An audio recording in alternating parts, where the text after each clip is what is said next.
Elena no caminaba, se abría paso. Su figura, envuelta en un traje sastre que parecía más una armadura que una prenda de vestir, cortaba el aire de la mañana de la ciudad con una precisión casi quirúrgica. A sus 35 años había cincelado su vida para que encajara en un molde perfecto, el de la directora de marketing que siempre estaba un paso por delante de todos los demás.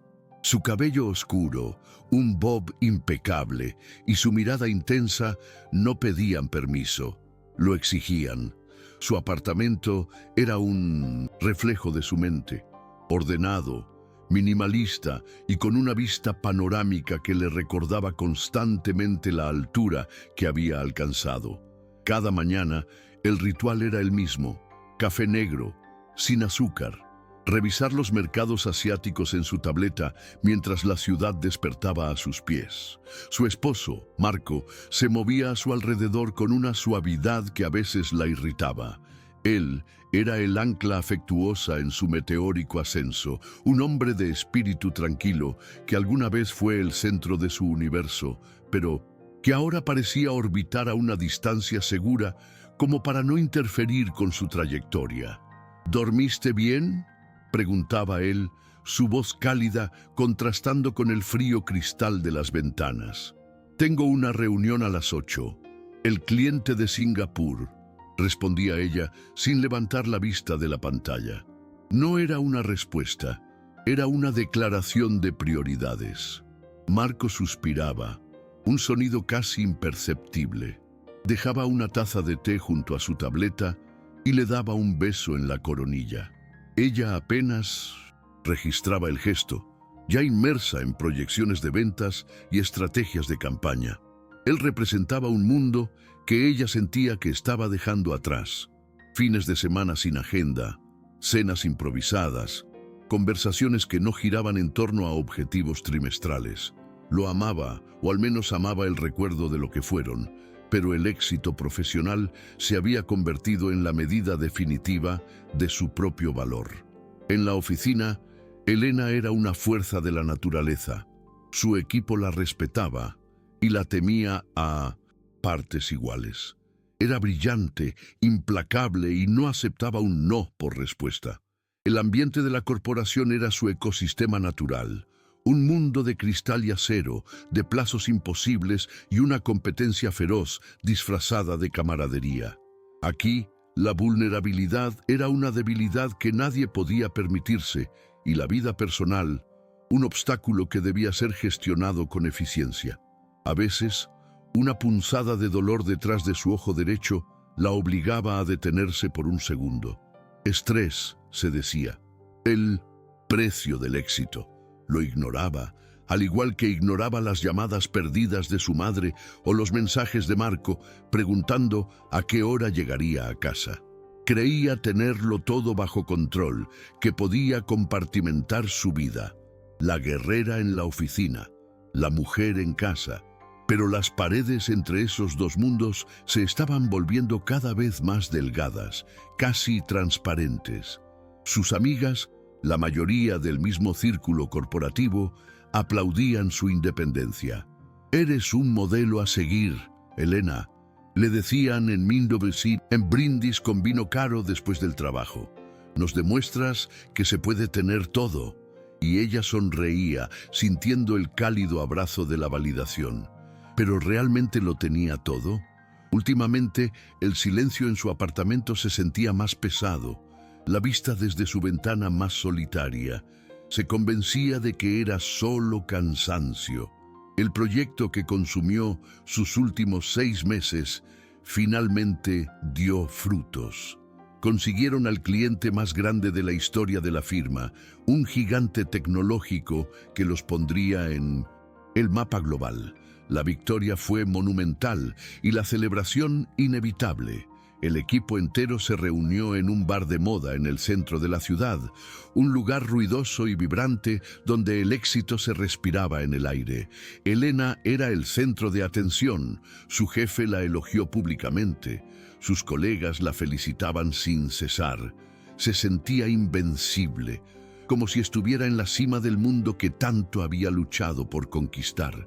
La euforia era palpable, una droga adictiva que borraba cualquier duda o atisbo de cansancio. Habrá una conferencia de seguimiento en Las Vegas la próxima semana para consolidar el trato, anunció su jefe, levantando su copa. Y Elena, por supuesto, liderará nuestra delegación. Los aplausos resonaron en el bar. Fue entonces cuando David, un colega conocido por su sexismo casual disfrazado de humor, se le acercó con una sonrisa condescendiente. «Felicidades, Elena. Espero que tu esposo te dé permiso para ir». La frase cayó como una piedra en un lago en calma. El ruido a su alrededor pareció desvanecerse. Todo su esfuerzo, sus noches sin dormir, sus sacrificios, reducidos a una broma anticuada sobre necesitar el permiso de un hombre. Una furia helada la recorrió. Ante la mirada de todos, Elena levantó su copa, su voz cortando el aire como un látigo. «Mi esposo no tiene voz ni voto en mi carrera», declaró, su mirada clavada en David. «Tomo mis propias decisiones sobre viajes de trabajo». Un silencio tenso se apoderó del grupo por un instante, roto de inmediato por un estallido de aplausos y vítores de sus colegas, especialmente de las mujeres.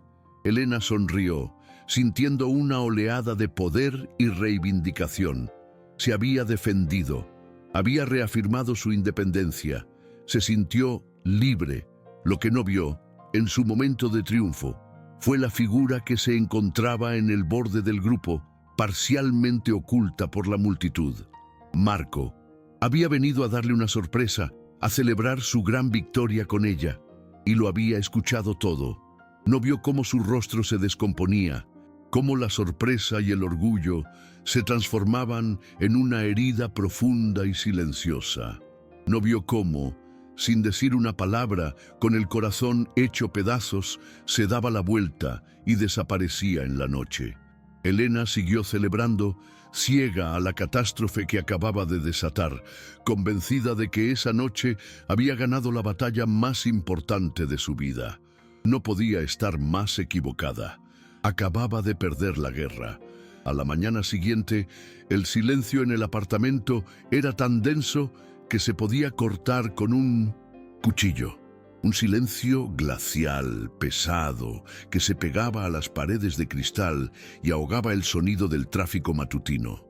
Marco se movía por la cocina como un fantasma, sus hombros caídos, su mirada perdida en algún punto más allá de la ventana.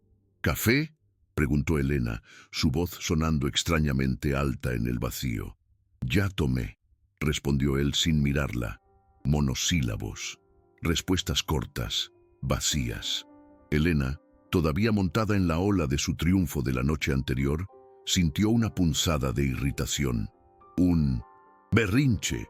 Eso era, un berrinche infantil, porque ella había puesto en su sitio a un colega sexista. No entendía por qué él no veía que esa victoria también era suya, que la defendía a ella como una mujer fuerte e independiente.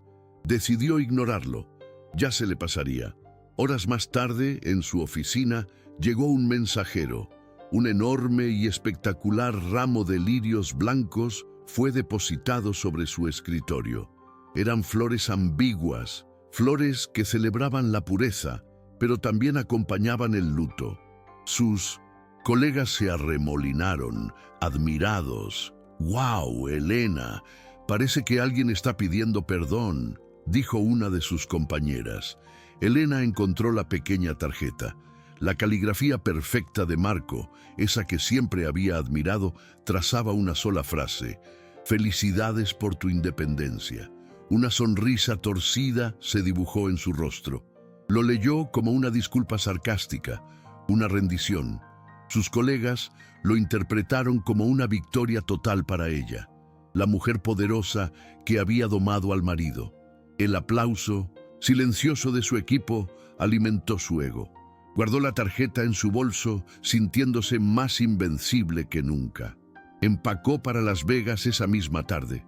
Los mensajes de texto con Marco eran cada vez más breves, más distantes. «Llegué bien», escribió ella desde el aeropuerto. «Ok, fue la respuesta. El viaje fue un torbellino de éxito. Cerró tratos, lideró reuniones, recibió elogios de los ejecutivos más importantes. Por las noches, en la suite de su hotel con vistas a las luces de neón, se sentía en la cima del mundo. Se sentía, por primera vez, completamente libre. La sombra de Marco, sus preocupaciones, su tranquila presencia parecían desvanecerse. Esta era ella, pura, sin filtros, sin ataduras. Regresó a casa una semana después, tarde en la noche, exhausta pero con el sabor del triunfo en la boca. Esperaba encontrar a un Marco arrepentido, quizás con la cena preparada, listo para admitir que ella tenía razón.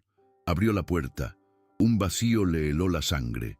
El apartamento estaba demasiado silencioso, demasiado ordenado. Una sensación de irrealidad la invadió.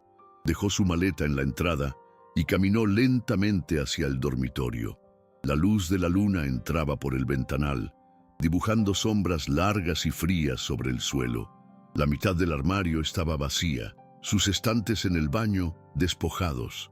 El cepillo de dientes, la loción de afeitar, su perfume, todo había desaparecido. Su corazón empezó a latir con una fuerza salvaje, un martillo contra sus costillas. Se giró hacia la cama y entonces lo vio. Sobre su almohada, perfectamente alineados, estaban su anillo de bodas y la llave de la casa. A su lado, un trozo de papel doblado. Sus manos temblaban tanto que apenas pudo abrirlo. La misma caligrafía perfecta. Te di lo que pediste, tu independencia total. Sé feliz, Elena. El aire abandonó sus pulmones. El mundo se inclinó sobre su eje. Se dejó caer sobre la cama, el papel arrugándose en su puño. Shock, incredulidad y luego un pánico salvaje que le subió por la garganta. Marcó su número, una y otra vez. El número que usted marcó ha sido desconectado. Llamó a su cuñada, la hermana de Marco. La voz al otro lado era fría, distante. Lo siento, Elena, no puedo ayudarte. Esta es su decisión. Llamó a sus mejores amigos. Respuestas evasivas, muros de silencio. Descubrió que había renunciado a su trabajo hacía una semana. Esto no había sido un impulso, había sido una ejecución metódica, silenciosa, definitiva. Su estrategia de poder y control, esa que tan bien le funcionaba en la oficina, se hizo añicos.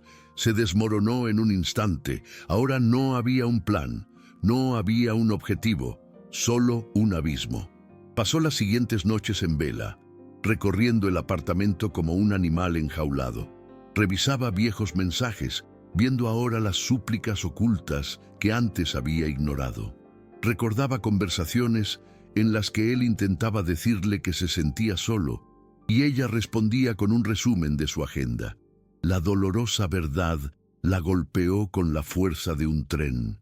No solo había sido independiente, había sido negligente, sorda, ciega al hombre que había prometido amar y proteger. Semanas después, un sobre oficial llegó por correo. Los papeles del divorcio. No había drama, ni negociación, ni una lista de demandas. Era una ruptura limpia, quirúrgica. Marco se había borrado de su vida con la misma precisión con la que ella gestionaba sus proyectos. El éxito de Las Vegas ahora tenía un sabor amargo a cenizas. Los aplausos de sus colegas resonaban en su cabeza como un eco burlón. Lo tenía todo: la carrera, el respeto, la autonomía y una soledad tan vasta como la vista desde su ventana. Había conseguido su independencia total, pero el precio fue todo lo que, en el fondo, alguna vez le importó. El silencio tenía peso. Se acumulaba en las esquinas del apartamento minimalista, se adhería a las superficies de vidrio y acero y ahogaba cualquier sonido que no fuera el zumbido sordo de su propia sangre en los oídos. Elena pasó los primeros días en un estado de negación funcional. Se levantaba, se duchaba, se vestía con su armadura de diseñador y se sentaba frente a su computadora, mirando fijamente la pantalla sin leer una sola palabra. El mundo exterior seguía girando, pero ella se había detenido. Su jefe llamaba. Al principio con preocupación, luego con impaciencia. Elena, te necesitamos. El cliente de Las Vegas quiere una reunión de seguimiento. Estoy enferma, mentía ella, su voz un susurro ronco. Sus amigas del trabajo enviaban mensajes de texto llenos de clichés. Eres fuerte, saldrás de esto. Los hombres van y vienen, pero la carrera es para siempre. Cada palabra se sentía como una pequeña aguja, un recordatorio de la narrativa que ella misma había ayudado a construir y que ahora se había derrumbado sobre ella. Vio el juicio velado detrás de su falso apoyo. La veían como una víctima, o peor, como una tonta que no supo mantener a su hombre. Dejó de contestar las llamadas, dejó de abrir los mensajes. Los trajes caros colgaban en el armario intactos. Ahora vivía en un viejo suéter de cachemira, uno que Marco le había regalado hacía años, y unos pantalones de yoga. Se movía por el apartamento como un fantasma en su propia vida. La vista panorámica de la ciudad ya no era un trofeo de su éxito, sino un recordatorio constante de lo alto que estaba y lo sola que se encontraba en esa cima. La comida no tenía sabor. El sueño era un lujo que no podía permitirse, interrumpido por pesadillas en las que revivía esa noche en el bar una y otra vez. Veía la expresión de Marco, no de ira, sino de una profunda y silenciosa decepción, una herida que ella misma había infligido con sus propias palabras, con su propio orgullo. Una noche, sentada en el suelo frío de la sala, con la única compañía de las luces de la ciudad parpadeando a lo lejos, su teléfono vibró sobre la mesa de centro. Lo había ignorado durante días, pero esta vez algo la impulsó a mirar. Un mensaje de un número desconocido. Su corazón dio un vuelco. ¿Sería él? Con manos temblorosas abrió el mensaje. No había palabras, solo una foto. La imagen era cálida, bañada por la luz del sol de la tarde. Mostraba a Marco de pie frente a una pequeña y encantadora librería en lo que parecía ser un pueblo costero. Llevaba una camisa de lino arrugada y unos vaqueros, y estaba sonriendo. No era una sonrisa forzada ni una sonrisa para la cámara. Era una sonrisa genuina, tranquila, que le llegaba a los ojos. Detrás de él, un letrero de madera tallado a mano colgaba sobre la puerta. Decía, el próximo capítulo. El aire se escapó de sus pulmones en un silbido doloroso. No fue rabia lo que sintió, no fue celos. Fue una claridad brutal y helada que la atravesó como un rayo. Él no estaba sufriendo, no estaba esperando que ella lo encontrara. Él ya había pasado la página, había encontrado su paz, su nuevo comienzo. Mientras ella se ahogaba en las ruinas de la vida que habían construido juntos, él ya estaba construyendo una nueva, ladrillo a ladrillo, libro a libro. Esa foto no era un ataque, era un espejo. En su sonrisa serena, Elena vio el reflejo de su propia miseria. En el nombre de su tienda, el próximo capítulo, leyó la sentencia de su propio estancamiento. Estaba atrapada en un epílogo amargo mientras él ya estaba escribiendo una nueva novela. Algo se rompió dentro de ella. O quizás algo finalmente se acomodó en su lugar. Las lágrimas que había contenido durante semanas finalmente brotaron. Un torrente incontrolable de dolor, de pérdida, pero también de una extraña y terrible liberación.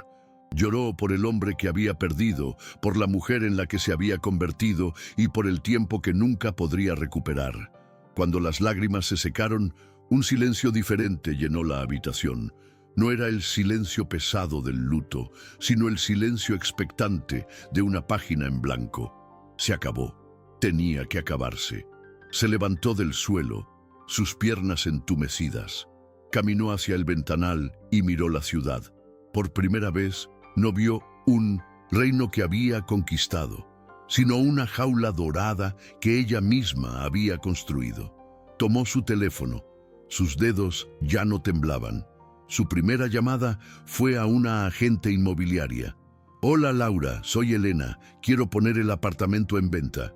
Hubo una pausa de sorpresa al otro lado de la línea. Elena, ¿estás segura? ¿Es tú? Estoy segura, la interrumpió, su voz firme, sin rastro de duda. Su segunda llamada fue a su jefe. David, soy Elena. Te llamo para presentar mi renuncia. Es efectiva de inmediato. Esta vez, el silencio fue más largo, cargado de incredulidad. Elena, ¿qué estás diciendo? ¿El proyecto? ¿La cuenta? Ya no es mi proyecto, dijo ella con calma. Estoy empezando un nuevo capítulo. Colgó antes de que él pudiera responder. Se quedó de pie en medio de la sala, el teléfono todavía en su mano. El miedo estaba ahí, un nudo frío en el estómago. El miedo a lo desconocido, a no tener un plan, a no tener un título que la definiera. Pero debajo del miedo, una nueva sensación comenzaba a florecer, una sensación ligera, casi eufórica. Por primera vez en años no sabía qué iba a pasar mañana, y por primera vez en años eso se sentía como libertad.